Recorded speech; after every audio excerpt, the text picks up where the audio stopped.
सिंदूरी मानव पुत्र कौन है ब्रह्मदेव, और कहां से आया है ये?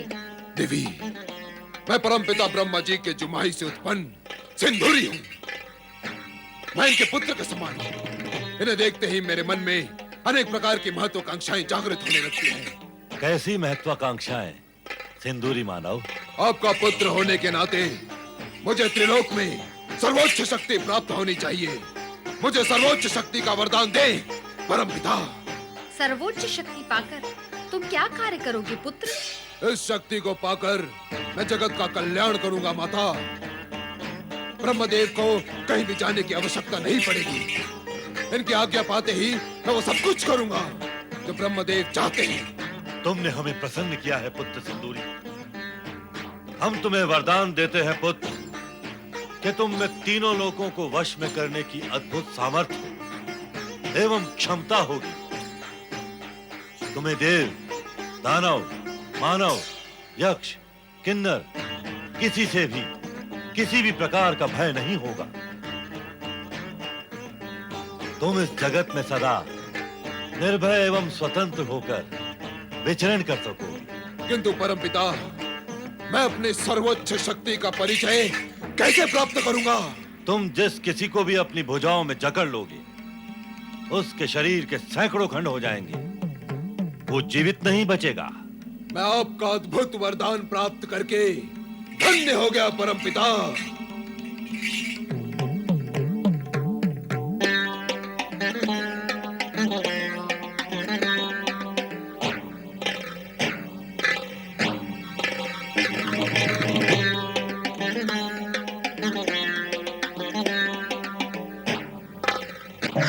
विचित्र ढंग से उत्पन्न इस विचित्र प्राणी को मनवांछित वरदान देकर आपने ठीक नहीं किया ब्रह्मदेव। जिस प्रकार भस्मासुर ने शिव शंकर से वरदान पाकर घोर संकट खड़ा कर दिया था, वैसा ही संकट ये भी खड़ा कर सकता है।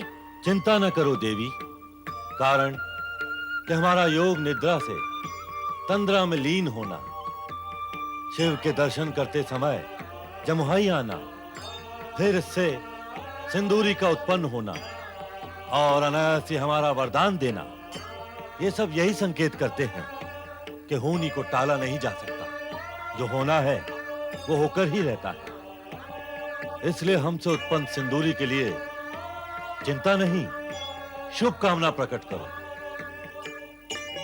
ये केवल आपका विचार है। इस विषय में अन्य देवगण क्या सोचते हैं?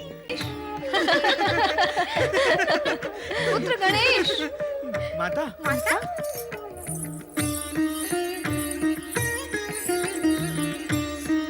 प्रणाम माता।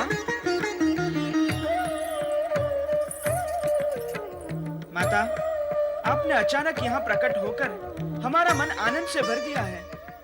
लोकोपकार में व्यस्त रहने के कारण हम आपके दर्शनार्थ कैलाश आ भी नहीं सकते। हमारी ये विवशता आपको अप्रिय भी नहीं लगती और आप स्वयं यहाँ हमें दर्शन देने चली आती हैं। माता पिता की कृपा तो अपरंपार ही है। माताश्री, आप इस समय कहाँ से आ रही हैं? मैं शक्ति ध्यान के प्रयोग के लिए एकांत स्थान पर गई थी। कैलाश लौटते समय तुम सभी का ध्यान आया तो यहाँ चली आई। माता, आपने ध्यान में उस विचित्र प्राणी को तो अवश्य देखा होगा जिसने ब्रह्मलोक में जन्म लिया है और जो ब्रह्मदेव से वरदान पाकर अपार शक्ति प्राप्त कर चुका है। हाँ गणेश, मैंने एक सिंदूर वर्णी प्राणी को अपने ध्यान में देखा अवश्य है, किंतु उस पर विशेष ध्यान नहीं दिया। किंतु माता, मैंने तो उस विचित्र प्राणी को अपनी दिव्य दृष्टि से देख के उसके भविष्य का ज्ञान भी प्राप्त कर लिया है। ऐसा प्रतीत होता है कि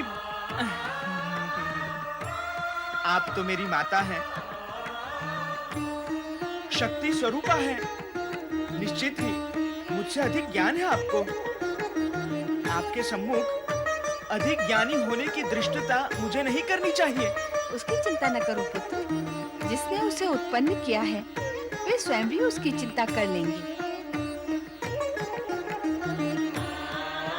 माता, आप तो स्वयं चिंतित हैं कि वह नवीन तथा अद्भुत प्राणी ब्रह्मा जी के वरदान से कहीं कोई अनर्थ न कर डाले। करेगा परिणाम भी भरेगा।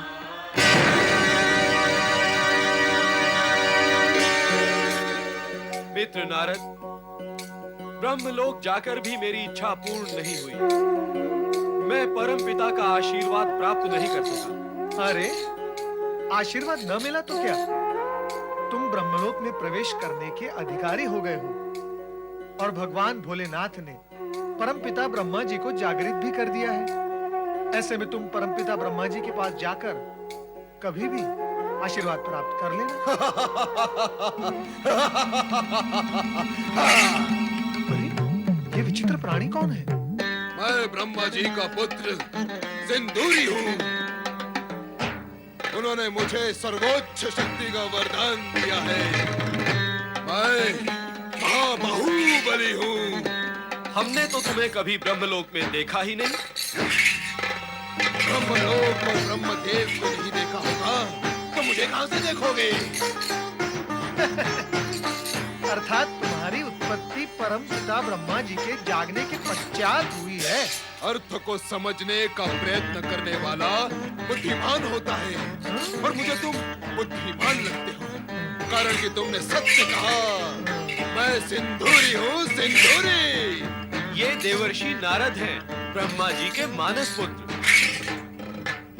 ब्रह्मा जी के मानस पुत्र अर्थात मेरे भाई। भाई हो तो भला करो मेरा। और ये बताओ कि ब्रह्मा जी द्वारा दिए गए वरदान की सत्यता की परख मैं कैसे करूं? इसका प्रमाण कैसे प्राप्त करूं? बताओ। ऐसा विचार भी मन में न लाना सिंदूरी। परमपिता ब्रह्मा जी कभी किसी को असत्य वरदान नहीं देते। फिर उनके वरदान को परखने अथवा उसकी सत्यता का प्रमाण प्राप्त करने की आवश्यकता ही क्या है? उनसे वरदान प्राप्त करके दानवों ने स्वर्ग पर अधिकार प्राप्त किया, पृथ्वी और पाताल को वश में किया। तुम उनके वरदान पर शंका करोगे तो वरदान व्यर्थ हो जाएगा। ना ना ना ना ना ना, मैं उनके वरदान पर शंका नहीं करता। मैं तो केवल परीक्षण करना चाहता हूँ, अपनी शक्ति का परीक्षण। और शक्ति का परीक्षण तो सभी करते हैं, तो फिर मैं क्यों न करूं? कैसे करोगे वरदान में प्राप्त शक्ति की परीक्षा? ब्रह्मा जी ने कहा था कि मैं जिसे भी अपनी भुजाओं में दबा लूं, वो चूर चूर हो जाएगा। इसीलिए मुझे ऐसे प्राणी की खोज है जिसे मैं अपनी भुजाओं में ले लूं। नारायण नारायण, परंतु परमपिता ब्रह्मा जी ने तुम्हें ये तो नहीं कहा था कि अपनी भुजाओं में नारद को ही पकड़ के चूरा कर डालना? अरे भाई, पीछे हटो, पीछे हटो, वरना तुम अदृश्य हो जाओ। ये सिंदूरी की असुरी वृत्ति जागृत होने लगी है। भागो।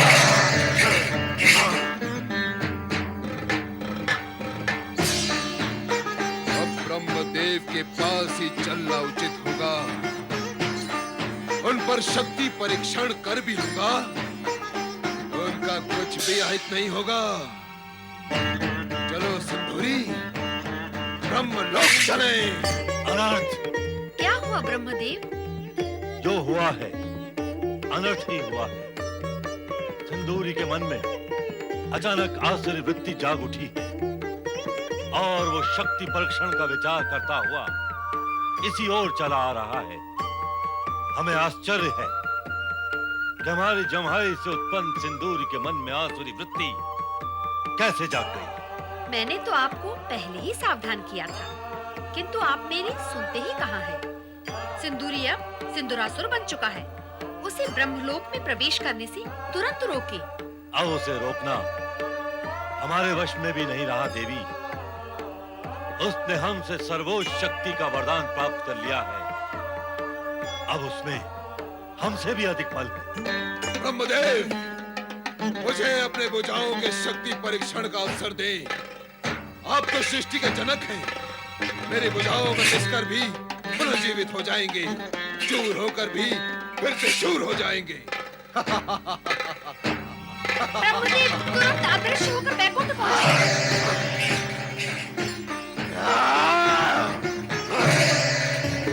नारायण नारायण। अपने मित्र पर्वत को कहाँ छोड़ा है नारद? श्री हरि, देवगुरु बृहस्पति ने उनका स्मरण किया तो वे स्वर्गलोक चले गए और मैं इस समय यहाँ सिंदूरी के विषय में जानने आया हूँ। सिंदूरी? कौन है ये सिंदूरी? सिंदूरी तो अब सिंदूरासुर बन चुका है नारद, और वो इस समय ब्रह्मदेव का पीछा करता हुआ इसी ओर आ रहा है। फिर आप श्री हरि, मेरे दुष्ट पुत्र सिंदूरासुर से मेरी रक्षा करें। मैंने पुत्र मोह में आकर उसे वरदान तो अवश्य दे दिया, किंतु अब वो मुझे ही मार दे।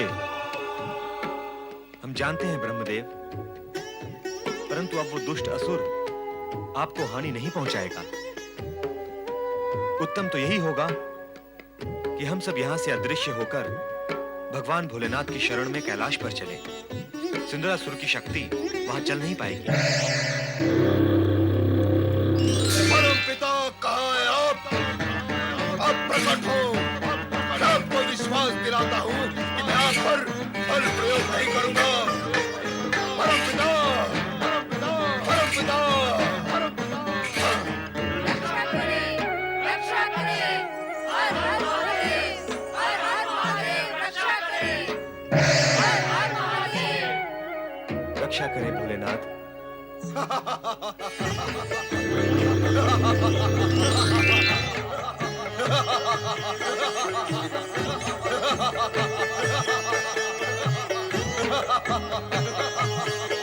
ब्रह्मदेव मेरे पिता तथा मैं इनका पुत्र सिंदूरी हूँ, सिंदूरी। नहीं, नहीं, अब तुम मेरे पुत्र नहीं रहे। सिंदूरी से सिंदूरासुर बन चुके हो। मेरे पुत्र में आसुरी वृत्ति और आसुरी भयावहता उत्पन्न हो ही नहीं सकती। तुम में हो चुकी है। इसके लिए आप सिंदूरासुर को क्यों दोष दे रहे हैं परमपिता? मेरी धृष्टता को आप क्षमा करें, किंतु आपके वरदान की तो ये विशेषता रही है कि जो असुर नहीं होते वो असुर बन जाते हैं, और जो असुर होते ही हैं वे महाअसुर बन जाते हैं। नारायण नारायण। अब आप अपने वरदान के दोष को सिंदूरासुर के सिर पर क्यों लाद रहे हैं? ये सब तो होना ही था, फिर आश्चर्य और खेद कैसा? क्यों सिंदूरासुर, मैंने कुछ अनुचित तो नहीं कहा? उचित अनुचित का ज्ञान करा देता हूँ तुम्हें, और साथ साथ सबको चींटी की तरह मसल दूंगा।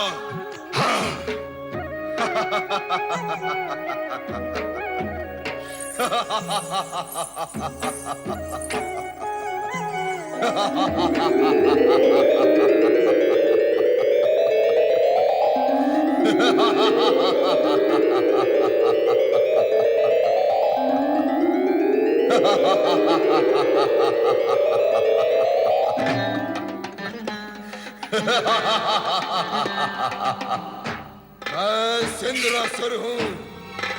मैं वरदान में सर्वोच्च शक्ति प्राप्त कर चुका हूँ। अब मैं तुम सबको अपनी विशाल भुजाओं में दबाकर पीस डालूंगा।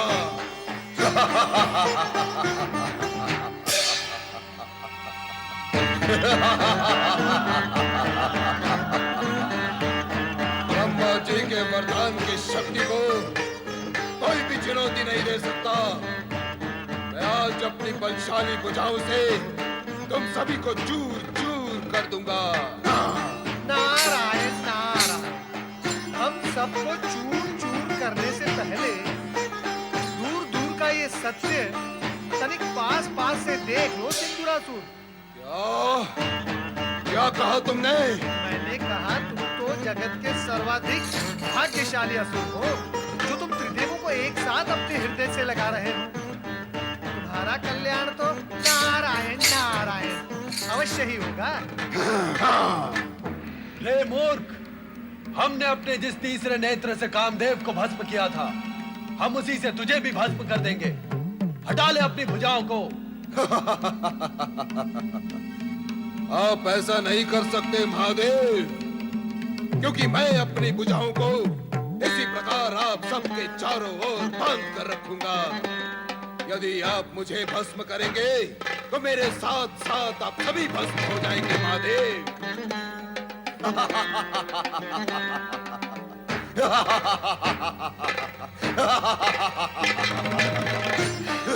पुत्र गणेश! पुत्र गणेश! तुरंत कैलाश पर प्रकट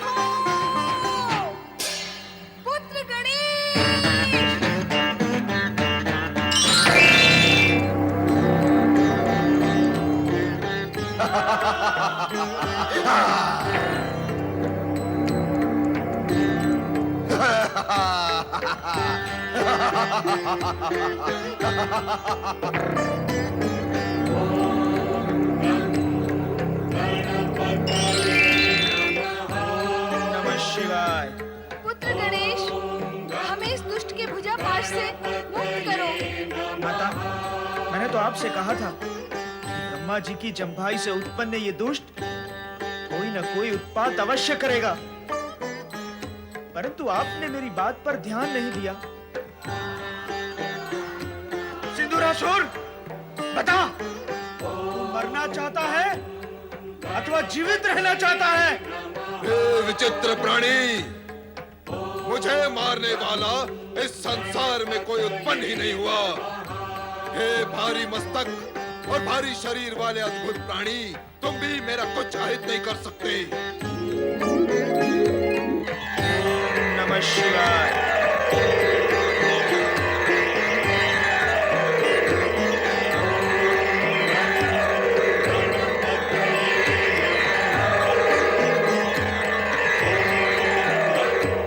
सिंदूरासुर, मैं तुझे अंतिम चेतावनी देता हूँ। इन सब पूज्य देवगण को आदर पूर्वक छोड़कर इनसे क्षमा मांग ले, अन्यथा मैं तेरी ऐसी दुर्दशा करूंगा जिसकी कल्पना तो तुझे वरदान देने वाले ब्रह्मा जी भी नहीं कर सकते। तुम ब्रह्मा के वरदानी को मार नहीं सकते विचित्र प्राणी, क्योंकि ब्रह्मा ने मेरे मृत्यु के विषय में कुछ कहा ही नहीं।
नमो भगवते वासुदेवाय। ब्रह्मदेवाय नमः। प्रणाम देव ऋषि। ब्रह्मदेव, आप सृष्टि के रचनाकार हैं। जाने अनजाने में आप किसी भी विचित्र प्राणी की रचना कर डालते हैं, किंतु इससे पीड़ित होते हैं अन्य गण, देवगण अथवा मानव। कृपा कर बिना विचार किए आप किसी को भी वरदान देने की भूल ना करें। समय पर माता पार्वती ने मुझे पुकार न लिया होता तो न जाने वो दुष्ट क्या अनर्थ कर डालता। भगवान शिव तो ब्रह्मा जी के वरदान का मान रखने के लिए चाहते हुए भी कुछ नहीं कर सकते थे। गणेश उस दुष्ट के भुजाओं से बाहर था, इसीलिए उसे पराजित कर सका। श्री गणेश, हम सब तुम्हारे आभारी हैं। शक्ति स्वरूपा माता पार्वती के पुत्र, तुमसे बड़ा शक्तिशाली इस जगत में कोई नहीं है। श्री गणेश की जय। प्रथम पूज्य शिवसूत महागणपति की जय। गौरी पुत्र श्री गणेश की जय। विघ्नहर्ता गजानन गणेश की